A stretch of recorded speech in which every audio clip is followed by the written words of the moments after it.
Nos destaques do Panorama CBN de hoje, eu conto para você que os ministros do TSE vão decidir nesse final de semana se vão ou não conceder 164 direitos de resposta para a campanha do candidato do PT, Luiz Inácio Lula da Silva. Na economia, o Tribunal de Contas da União recomenda que o empréstimo consignado do Auxílio Brasil seja suspenso. E no noticiário internacional, Steve Bannon, que já foi o estrategista do ex-presidente Donald Trump, foi condenado a 4 meses de prisão. Ele se recusou a cooperar com o Congresso americano que investiga o ataque ao Capitólio. Panorama CBN. Olá para você que está ouvindo o Panorama CBN. Eu sou a Juliana Prado e vou te contar em menos de 30 minutos tudo que foi notícia nesta sexta-feira, dia 21 de outubro de 2022. CBN Eleições 2022. E eu começo esse episódio retomando um assunto que a Bianca Santos contou para você na edição da manhã do Panorama CBN de hoje, que é em relação a uma decisão do TSE. Recapitulando rapidamente aqui para você essa história, o que rolou foi o seguinte: na noite de ontem, a ministra do TSE, Maria Abou-Chianeri, ela voltou atrás e cancelou a própria decisão que ela tinha tomado de dar direito de resposta ao ex-presidente Lula do PT. Esse direito de resposta seria dado em propagandas eleitorais do presidente Jair Bolsonaro, que concorre à reeleição. E essa decisão ela é polêmica porque, com a decisão da ministra, o petista ganhou o direito de resposta em 164 inserções de 30 segundos nas propagandas de Bolsonaro, algo que nunca foi visto. Para você ter uma dimensão melhor, a decisão original da ministra deixaria Bolsonaro praticamente sem inserções na TV, que são aquelas propagandas curtas de 30 segundos veiculadas ao longo do dia. Lula ficaria com cerca de 45 inserções diárias contra apenas 5 de Bolsonaro. E essa decisão da ministra ela foi dada na quarta porque ela entendeu que a campanha de Bolsonaro divulgou desinformação sobre o candidato petista em 164 inserções. Por isso que ela determinou o direito de resposta de forma igualitária. E por que ela tomou essa decisão? Porque as propagandas de Bolsonaro, que foram alvo da decisão da ministra, diziam que Lula foi o candidato mais votado em presídios e por isso teria ligação com crime organizado e que Lula pediu ao então presidente Fernando Henrique Cardoso libertar os sequestradores do empresário Abílio Diniz. E quando ela concedeu essa decisão para a campanha de Lula, ela justificou dizendo que essas notícias que foram veiculadas pela campanha de Bolsonaro tratava de fatos sabidamente inverídicos por descontextualização. Só que aí, na sequência, a campanha de Bolsonaro entrou com recurso no tribunal e foi aí que a ministra suspendeu a própria decisão e remeteu esse caso para o plenário, onde todos os ministros vão votar. E hoje, para resolver logo esse impasse sobre os direitos de resposta de Lula na propaganda de Bolsonaro, o presidente do Tribunal Superior Eleitoral, ministro Alexandre de Moraes, decidiu marcar uma sessão virtual para resolver esse assunto, porque a campanha no rádio e na TV vai até quinta-feira que vem. E essa votação ela deve ser aberta à meia-noite desse sábado e depois a corte terá 24 horas para decidir se mantém ou derruba a decisão original da ministra Maria Cláudia Abou-Chianeri. Claro que durante a programação da CBN falamos sobre esse assunto e a gente ouviu o ex-ministro do TSE, Marcelo Ribeiro. Ele atualmente é presidente do Instituto Brasileiro de Direito Eleitoral.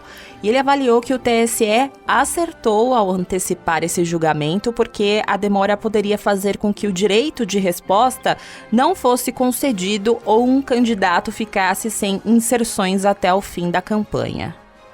Isso não é incomum de acontecer no Poder Judiciário. Pode acontecer. Agora, não é bom nessa reta final, né? Nós temos aí mais uma semana e pouco para a eleição. E você ficar com essas alterações de decisões assim, muito próximo ao final, não é bom. Porque pode acontecer, por exemplo, de se julgar uma questão dessa na terça ou na quarta-feira da semana que vem, e dependendo do resultado do julgamento, você retirar todas as inserções de um candidato até a eleição. como falta pouco tempo, qualquer penalidade um pouco maior vai ter um efeito muito maior, que vai praticamente tirar do ar o candidato.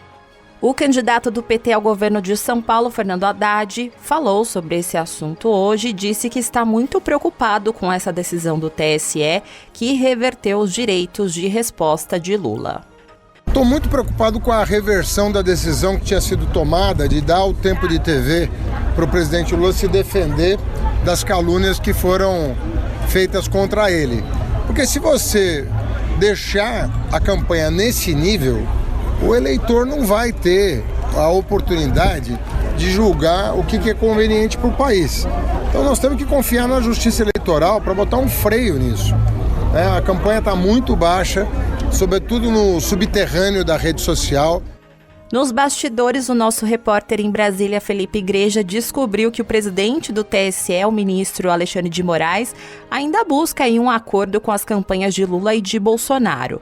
E, independentemente do resultado desse julgamento, a ideia é propor uma espécie de trégua, semelhante ao que aconteceu na campanha de 2014 entre Dilma Rousseff e Aécio Neves. O objetivo é combinar a veiculação de publicidade com propostas ao invés dos ataques, porque realmente está muito acima da média, né? O TSE não está conseguindo dar conta. E em uma outra decisão de hoje, os ministros do Tribunal Superior Eleitoral aprovaram um outro direito de resposta ao ex-presidente Lula que deve ser publicado no perfil do presidente Jair Bolsonaro no Twitter. O petista vai usar esse espaço para rebater acusações consideradas mentirosas feitas por Bolsonaro. Os ministros entenderam que Lula foi ofendido pessoalmente por Bolsonaro. Agora eu vou contar para você como foi o dia dos candidatos. Eu começo por Lula, que é candidato do PT. Ele fez uma campanha hoje em Minas Gerais. Ele começou o dia com uma caminhada em Teófilo Otoni, que fica na região nordeste do estado, e ele aproveitou para criticar o governador Romeu Zema. Lula disse que Zema fingiu não ter candidato à presidência no primeiro turno para poder se eleger. E segundo Lula, Zema fez isso porque 40% dos eleitores dele são do PT. O ex-presidente disse que agora a máscara caiu e Lula pediu que, quando Zema for para a cidade com o candidato à reeleição Jair Bolsonaro, que os eleitores de lá falem que têm consciência política e que votam no número do Partido dos Trabalhadores. Eu não costumo chegar numa cidade e falar mal nem do prefeito da cidade, nem do governador do estado.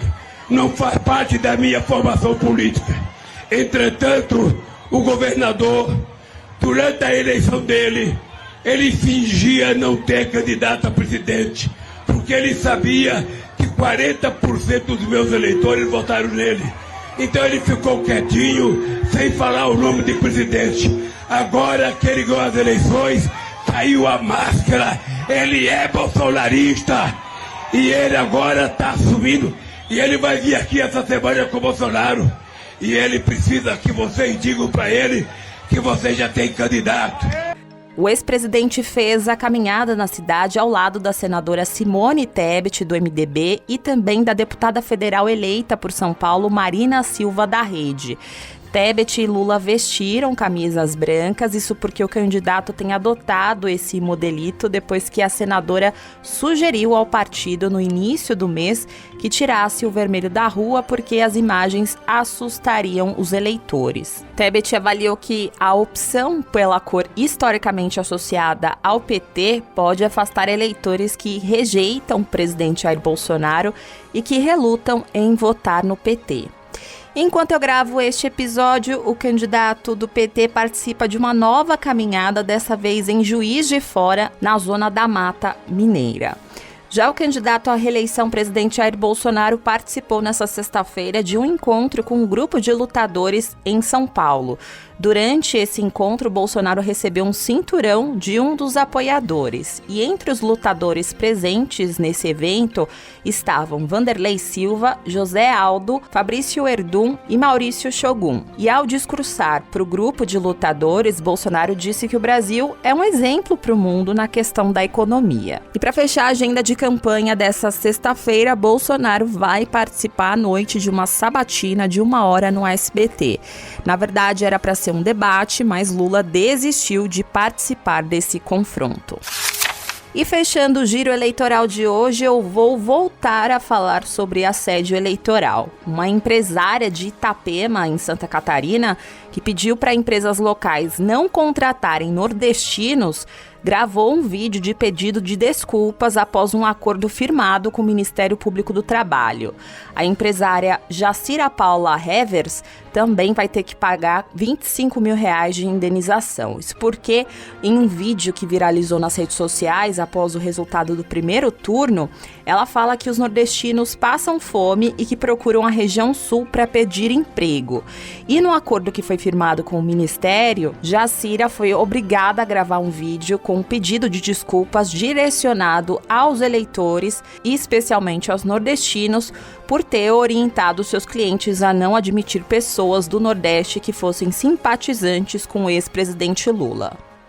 A assédio eleitoral é um crime e nenhum empregador, seja ele de qualquer setor que for, tem o direito de interferir no voto dos seus empregados. Também não é admissível que um escritório contábil, como eu sou, oriente, influa ou constranja qualquer empregador ou trabalhador a votar ou não votar em determinado candidato. Bem como é inadmissível e constitui crime que sejam discriminados trabalhadores de qualquer região do Brasil. O trabalhador que se sentir coagido a votar ou deixar de votar deve denunciar o caso ao Ministério Público do Trabalho. E o empregador que cometer essa ilegalidade deverá responder judicialmente pelos seus atos. O voto é livre. E tem mais caso de assédio eleitoral. Em Brasília, o dono da padaria Ilha dos Pães, que fica no Lago Norte, firmou um termo de ajustamento de conduta para se retratar com funcionários depois de praticar assédio eleitoral contra trabalhadores. Uma investigação do Ministério Público do Trabalho do Distrito Federal constatou essa prática depois de receber a denúncia de que um trabalhador foi demitido por votar em um candidato oposto ao candidato defendido pelo chefe.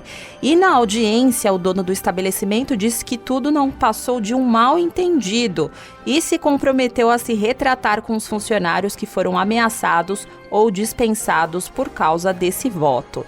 Segundo o termo que foi assinado, o empresário não pode fazer mais ameaças nem promessas de benefícios financeiros. Ele também está proibido de dar qualquer orientação que induza, obrigue ou constranja funcionários terceirizados, estagiários e até aprendizes a votarem em candidatos. Importante lembrar para você que assédio eleitoral é crime que é punido com até 4 anos de prisão, além de uma multa.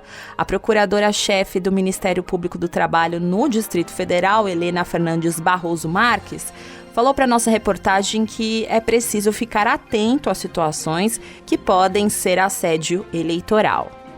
Muitos casos, de que o empregador falou, se você não votar no candidato X, você será demitido, ameaça de demissão por justa causa. Alguns oferecem benefícios, dá uma promoção para o empregado. Também influencia muito na questão do poder de direção do empregador, Ele tem um certo poder de direção sobre a prestação de serviço do empregado, mas ele tem que tomar muito cuidado com o alcance desse poder, porque a opção eleitoral do empregado, ela não está nesse alcance. Agora, a padaria deve providenciar um cartaz sobre assédio eleitoral no ambiente de trabalho e fixá-lo em um local visível no estabelecimento até o final das eleições. Agora eu vou fazer uma pausa no noticiário para trazer para você um recado do patrocinador deste podcast.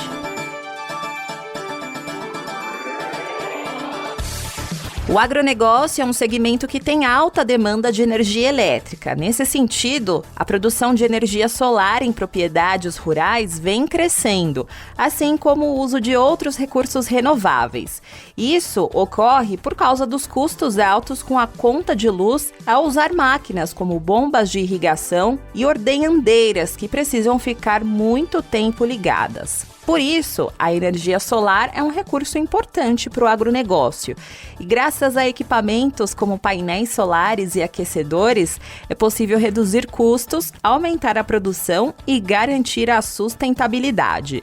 E o Banco BV oferece o financiamento para a energia solar BV, que pode diminuir os custos da conta de luz em até 95%. O financiamento solar tem ótimas condições de pagamento e torna o local sustentável e reduz os danos ao terreno. Quer saber mais? Então acesse bv.com.br ou procure o banco nas redes sociais no @BancoBV. Panorama CBN. Voltando ao noticiário, o Tribunal de Contas da União recomendou que o empréstimo consignado do Auxílio Brasil seja suspenso. Essa recomendação, ela se deve ao possível uso do consignado do Auxílio Brasil para interferir politicamente nas eleições presidenciais. Agora, a Caixa Econômica Federal deve explicar por que decidiu começar a fazer esse empréstimo consignado em outubro, entre o primeiro e o segundo turno das eleições presidenciais. A instituição financeira deve se manifestar sobre esse caso em até 5 dias. Eu lembro você que esse empréstimo consignado para os beneficiários do Auxílio Brasil e do benefício de prestação continuada foi liberado na terça-feira e, além da Caixa, outras 11 instituições financeiras foram autorizadas a realizar esses empréstimos.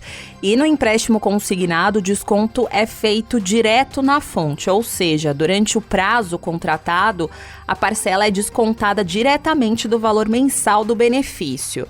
O Ministério da Cidadania estabeleceu um limite de juros de 3,5% ao mês, mas cada instituição financeira pode adotar uma taxa diferente, respeitando esse teto. No caso da Caixa Econômica Federal, o banco estabeleceu uma taxa de 3,45% ao mês.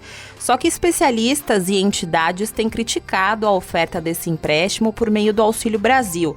A alegação é de que a medida pode ser danosa à população, porque os recursos do Programa de Transferência de Renda costumam ser utilizados para gastos básicos de sobrevivência.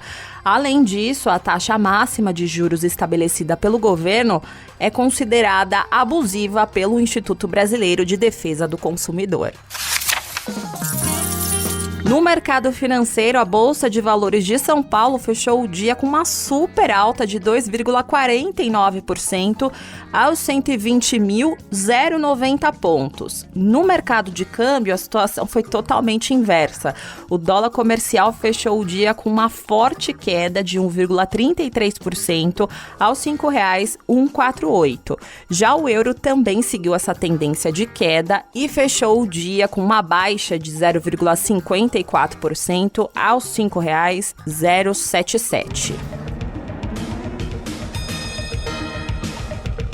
No cenário internacional, eu vou te levar lá para os Estados Unidos, porque Steve Bannon, que já foi estrategista do ex-presidente Donald Trump, foi condenado nesta sexta-feira a 4 meses de prisão por se recusar a cooperar com o Congresso americano, que investiga o ataque ao Capitólio dos Estados Unidos em janeiro de 2021.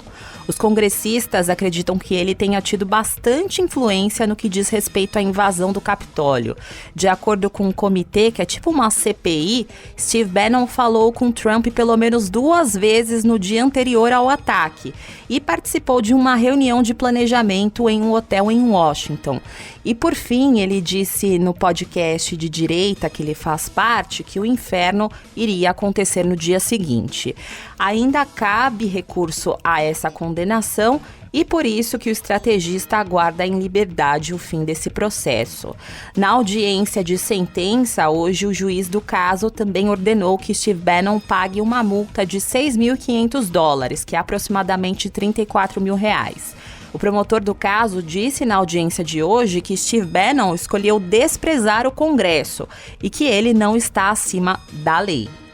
Outra notícia que tem relação com esse caso é que essa mesma comissão de parlamentares dos Estados Unidos, que investiga esse ataque ao Capitólio, intimou formalmente hoje o ex-presidente Donald Trump a prestar depoimento. Essa convocação de Trump é a ação mais ousada da comissão até agora. E se Trump acatar a convocação e disser mentiras no depoimento, ele pode enfrentar problemas jurídicos, porque é um crime federal declarar mentiras no Congresso. A previsão é que o depoimento seja feito por volta do dia 14 de novembro. A comissão também pediu alguns documentos e espera que os papéis sejam entregues por Trump no dia 4 de novembro. Só que Donald Trump pode se recusar a comparecer. Bom, por fim, vamos lá para a Itália, porque a ultradireitista Giorgia Meloni cumpriu hoje mais uma das etapas para se tornar a nova primeira-ministra da Itália. A líder da coalizão vencedora nas últimas eleições se reuniu hoje com o presidente do país, Sergio Mattarella, e recebeu dele a tarefa formal de constituir um novo governo. Giorgia já apresentou uma lista com 24 ministros e o próximo passo do ritual político vai ser o juramento que está previsto para acontecer amanhã. E sextou com a Rádio Sucupira. Vamos ouvir? Tá tudo pronto isso agora, é pra essa noite, né? Hoje é sexta-feira, né? Depois da meia-noite é a hora do lobisomem. A gente tem que aproveitar porque fica todo mundo com medo de sair de casa. Olha aqui, eu quero tudo isso distribuído, né? Distribuído até amanhecer. O seu coronel pode ficar sossegado agora. E recomendo a quem for trabalhar que fique calado, hein? Houve um crescimento de 1.671% no volume de denúncias de desinformação encaminhadas às plataformas digitais em comparação com a eleição passada de 2020. Pra frente, Sucupira! Oh, gente, olha só o que botaram embaixo da porta. Pro prefeito Zeca Diabo. Mas ele não é candidato? Claro que não é. Então por que pedem para votar nele para prefeito? É a utilização de mídias tradicionais para se plantar fake news. Estranho isso. Eu estou na dúvida de uma coisa. O senhor mandou votar em Zeca Diabo para prefeito? O senhor não escreveu esse artigo? Escrevi, mas o texto foi adulterado. Supostamente estariam fazendo uma matéria jornalística e estão divulgando fake news, notícias fraudulentas. O jornal foi falsificado. Alguém recompôs o jornal e enfiou no meio do artigo do padre essa recomendação. As campanhas replicam essas fake news dizendo, não, mas isso é uma notícia que saiu. Onde eu dizia que todo católico deve votar de acordo com sua consciência e sua fé, alguém acrescentou: de todos os candidatos à prefeitura, o único que merece seu voto é Zeca Diabo. Foi demonstrado que materiais já reputados ilícitos seguem armazenados em canais de Telegram para serem acessados a qualquer tempo e novamente compartilhados, criando um ciclo de perpetuação de fake news. Não a verdade dos trompetistas vermelhoides e moscoventos, mas a verdade amarelo esverdecenta dos apetrechados de amor à nação sucupirana.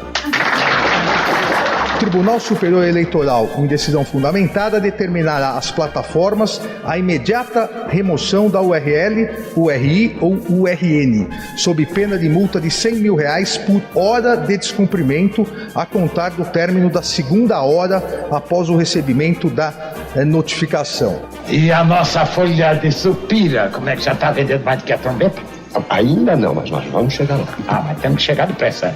Porque eu não posso admitir que a imprensa sadia venda menos do que a doentia. Ressalta que não se trata de censura, mas de impedimento temporário de acesso a ferramentas de comunicação utilizada ilicitamente pelos representados para, por meio de desinformação, desequilibrar o pleito. É com a alma lavada e enxaguada na indignação que me dirijo ao povo de Sucupira para declarar que já ordenei a nossa valentosa e briosa delegada Dona Chica Bandeira a abertura do competente inquérito. Heresistas falsificadores do jornal paroquial serão descobertos e punidos da conformidade da lei. As falas do bem-amado foram cedidas pelo acervo da TV Globo. O texto é de Dias Gomes e a interpretação é de Paulo Gracindo. A edição é de Edmilson Fernandes e Cláudio Antônio.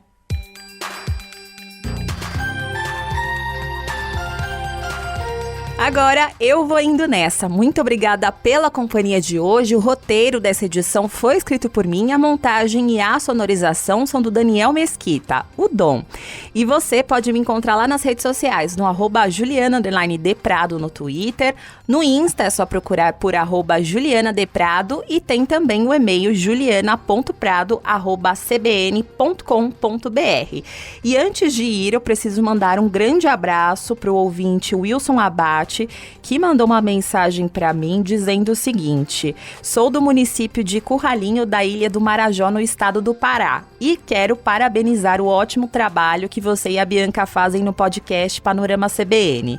Não perco nenhuma das 2 edições e vários amigos passaram a amar o podcast de vocês. Feliz dia do podcast. Pois é, Wilson, hoje é o Dia Nacional do Podcast e aproveito a oportunidade para agradecer a companhia de vocês e as mensagens que vocês mandam todos os dias para mim e para Bianca. Sem vocês não faria sentido fazer um resumo diário que dá trabalho, mas a gente faz com muita alegria para manter todo mundo bem informado. Então, Wilson, muito obrigada pela mensagem, um grande abraço para você. E não se esqueça que segunda-feira tem a edição da manhã do Panorama CBN a partir das 7 horas da manhã com a querida Bianca Santos. Combinado?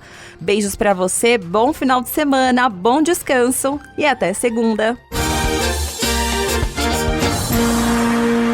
Panorama CBN. As principais notícias do dia em menos de meia hora.